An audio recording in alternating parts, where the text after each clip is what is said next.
जय हिंद मेरे प्यारे बच्चों। एक बार पुनः स्वागत है आप सभी मेरे प्यारे बच्चों का आपके अपने YouTube channel Subhash study centre पर।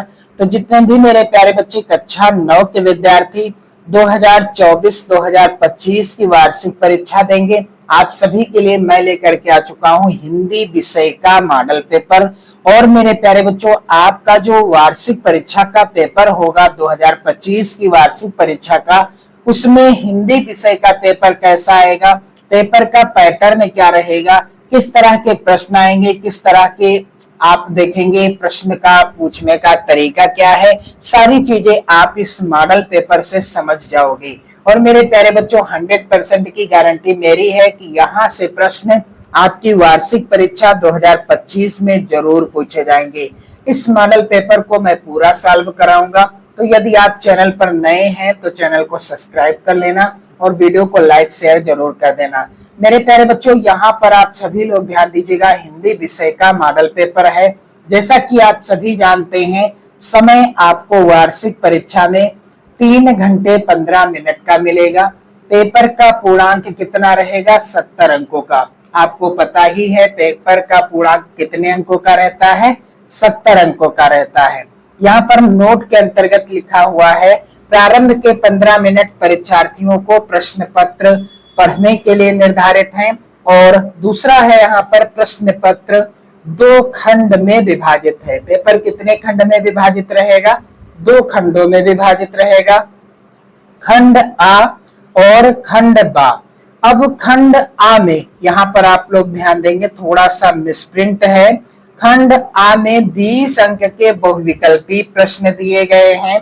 प्रत्येक प्रश्न होगा 1 नंबर का, और यदि आप इन 20 प्रश्नों का उत्तर सही तरीके से और सही उत्तर OMR शीट में भर देते हैं तो आपके पूरे 20 नंबर पक्के हो जाएंगे, राइटिंग चाहे आपकी कितनी भी खराब क्यों न हो। मेरे प्यारे बच्चों, खंड बा में 50 अंक के वर्णनात्मक प्रश्न दिए गए हैं। किस तरह के प्रश्न आएंगे आगे आप इसी वीडियो में इस मॉडल पेपर के द्वारा समझ जाओगे।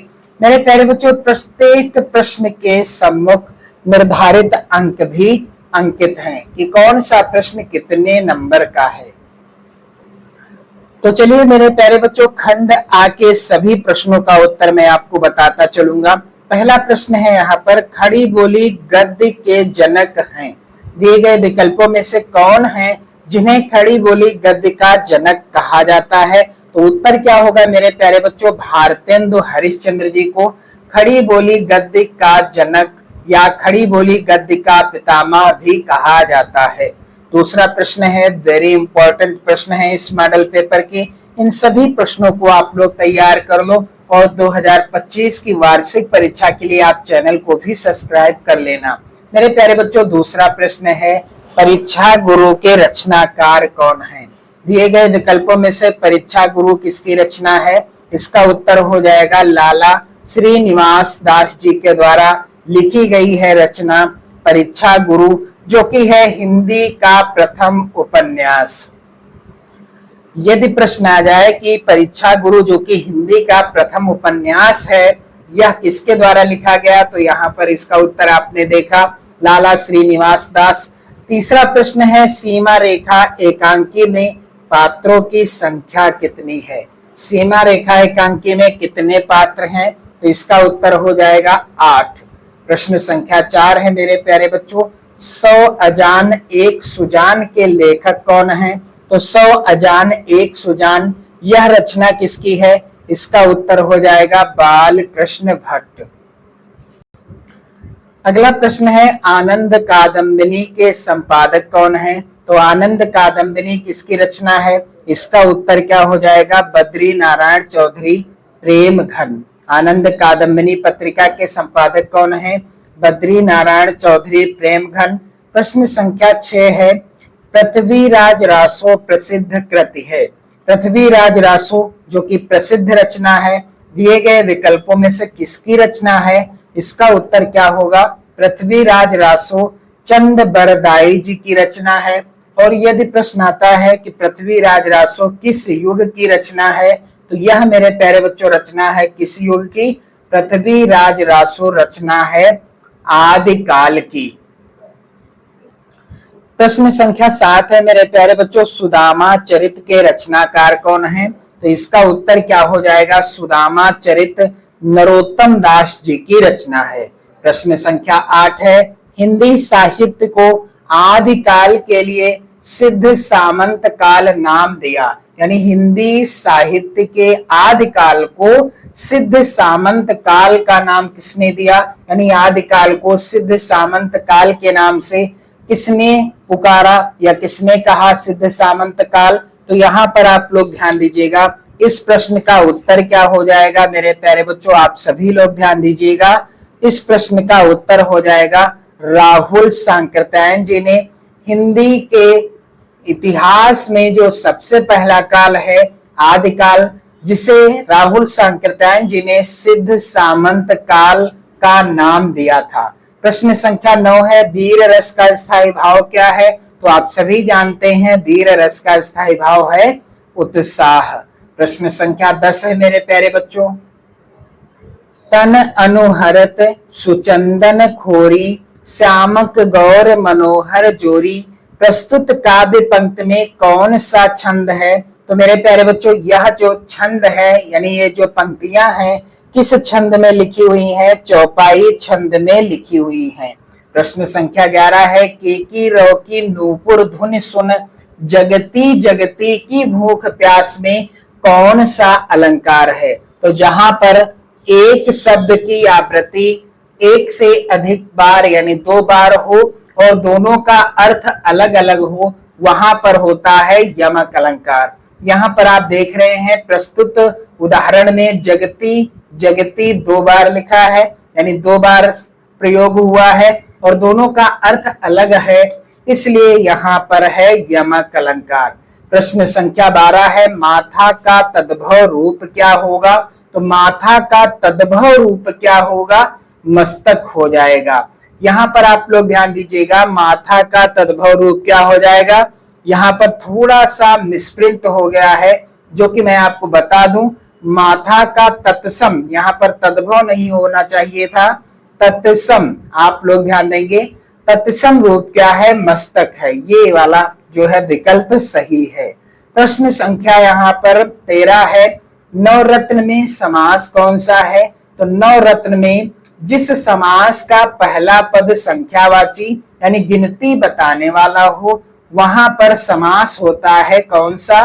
द्विगु समास। प्रश्न संख्या 14 है मेरे प्यारे बच्चों, दुर्भाग्य का विलोम क्या होगा? तो दिए गए विकल्पों में से दुर्भाग्य का विलोम क्या हो जाएगा? सौभाग्य हो जाएगा। प्रश्न अगला है, उसका विद्यालय कहाँ है? इस वाक्य में विराम चिन्ह कौन सा लगेगा? तो उसका विद्यालय कहाँ है प्रश्नवाचक वाक्य है, इसलिए यहाँ पर कौन सा चिन्ह लगेगा? किस प्रकार का विराम चिन्ह लगेगा?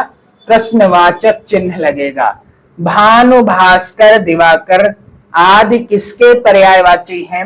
इसका उत्तर क्या हो जाएगा? भानु भास्कर दिवाकर ये सभी सूर्य के पर्यायवाची हैं। प्रश्न संख्या 17 है, पावकः का संधि विच्छेद क्या होगा? तो पावकः का संधि विच्छेद क्या हो जाएगा मेरे प्यारे बच्चों? पौ धन अकः यानी पौ प्लस अकः हो जाएगा पावका का संधि विच्छेद। अगला प्रश्न है मेरे प्यारे बच्चों, नदीधि किस विभक्ति एवं वचन का रूप है? नदीधि किस विभक्ति एवं वचन का रूप है? इसका उत्तर होगा मेरे प्यारे बच्चों तृतीया विभक्ति बहुवचन का। प्रश्न अगला है, गच्छन्त रूप किस लकार का है? तो गच्छन्त जो है यह लोट लकार का रूप है।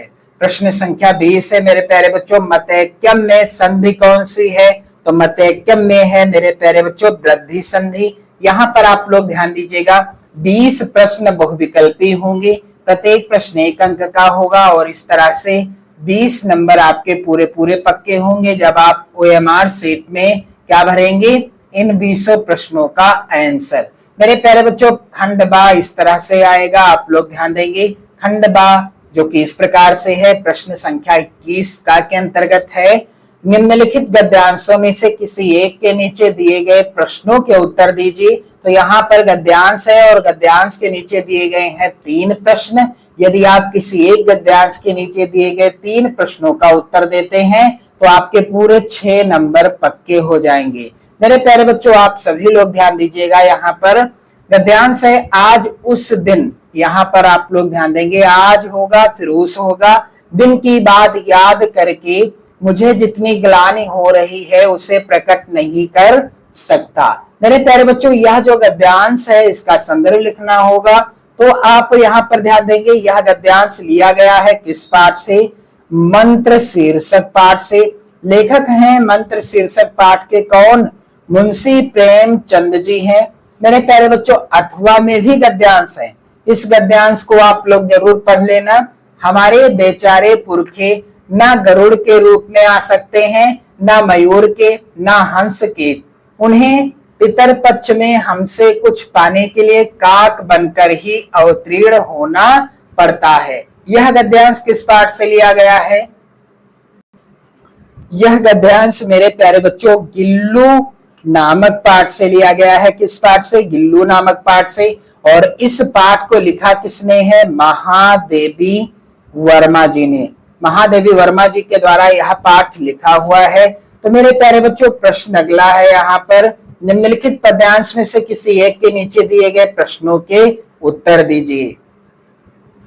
पहला पद्यांश है मेरे प्यारे बच्चों, जब मैं था तब हरि नहीं, अब हरि है मैं नाही, सब अंधियारा मिटी गया, जब दीपक देखा माही। प्रस्तुत जो पद्यांश है यह लिया गया है साखी शीर्षक पाठ से। और साखी शीर्षक पाठ के रचनाकार हैं मेरे प्यारे बच्चों कबीरदास जी। यहाँ पर आप सभी लोग ध्यान दीजिएगा, अथवा में भी पद्यांश है, 13 वर्ष व्यतीत हो चुके, पर है मानो कल की बात, वन को आते देख हमें जब, आर्त अचेत हुए थे तात, अब वह समय निकट ही है जब अवधि पूर्ण होगी वन की, किंतु प्राप्ति होगी इस जन की, इससे बढ़कर किस धन की। मेरे प्यारे बच्चों, यह किस पाठ से लिया गया है? यह पद्यांश लिया गया है पंचवटी शीर्षक पाठ से। और पंचवटी शीर्षक पाठ लिखा है किसके द्वारा? मैथिली शरण गुप्त जी के द्वारा। मैथिली शरण गुप्त जी के द्वारा पंचवटी शीर्षक पाठ लिखा गया है। अब यहाँ पर आप लोग ध्यान देंगे, अगला प्रश्न है मेरे प्यारे बच्चों, निम्नलिखित संस्कृत गद्यांश में से किसी एक का, कोई एक गद्यांश आपको हल करना है, उसका संदर्भ लिखना है और हिंदी में अनुवाद करना है। तो यहाँ पर पहला जो गद्यांश है, राम कृष्ण एका विलक्षणा महापुरुषा अभवत। पहला गद्यांश किस पाठ से लिया गया है मेरे प्यारे बच्चों? आप सभी लोग ध्यान दीजिएगा, परमहंस, परमहंसः रामकृष्ण शीर्षक पाठ से लिया गया है। दूसरा गद्यांश है, श्री कृष्ण से जन्म भाद्रपद मासस्य कृष्ण पक्षस्य अष्टम्याम तिथो मथुरायाम अभवत। यह किस पाठ से लिया गया है मेरे प्यारे बच्चों? कृष्णः गोपाल नंदनः शीर्षक पाठ से लिया गया है। तो मेरे प्यारे बच्चों, किसी एक का ही आपको संदर्भ और हिंदी में अनुवाद करना होगा, जिसके लिए 4 नंबर आपको मिलेंगे। पद्यांश आप एक हल करोगे तो आपको 4 नंबर नहीं मिलेंगे, बल्कि 6 नंबर आपको मिलेंगे। अगला प्रश्न है मेरे प्यारे बच्चों, निम्नलिखित संस्कृत पद्यांशों में से किसी एक का संदर्भ सहित हिंदी में अनुवाद करना है। पहला पद्यांश है, यहाँ पर 4 नंबर का प्रश्न आएगा, सत्यव्रतम सत्य परम त्रिय सत्यम सत्यस्य योनिम निहितम च सत्य। यह लिया गया है वंदना शीर्षक पाठ से। और अथवा में जो पद्यांश है यहाँ पर, अक्रोधेन जयेत क्रोधम साधुम साधुना जयेत। यह जो पद्यांश है मेरे प्यारे बच्चों, यह किस पाठ से लिया गया है? आप सभी लोग ध्यान दीजिएगा, यह लिया गया है सुभाषितान। आप लोग ध्यान देंगे, यहाँ पर सुभाषितान शीर्षक पाठ से लिया गया है। और यहाँ पर आप देखेंगे अगला प्रश्न संख्या 24, लक्ष्मी का स्वागत एकांकी के एकमात्र स्त्री पात्र रोशन की मां का चरित्रांकन कीजिए। अथवा में भी प्रश्न आप देख सकते हैं, दीपदान एकांकी की प्रमुख स्त्री पात्र का चरित्र चित्रण कीजिए। यह प्रश्न आएगा 5 नंबर का।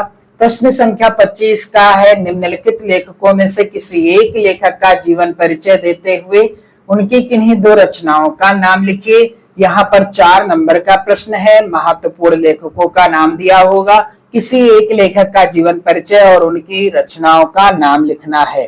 अथवा में यहाँ पर आप देखेंगे आगे एक और प्रश्न है 25 खा के अंतर्गत, निम्नलिखित कवियों में से किसी एक कवि का जीवन परिचय आपको लिखना है और उनसे संबंधित 2 रचनाओं के नाम लिखना है।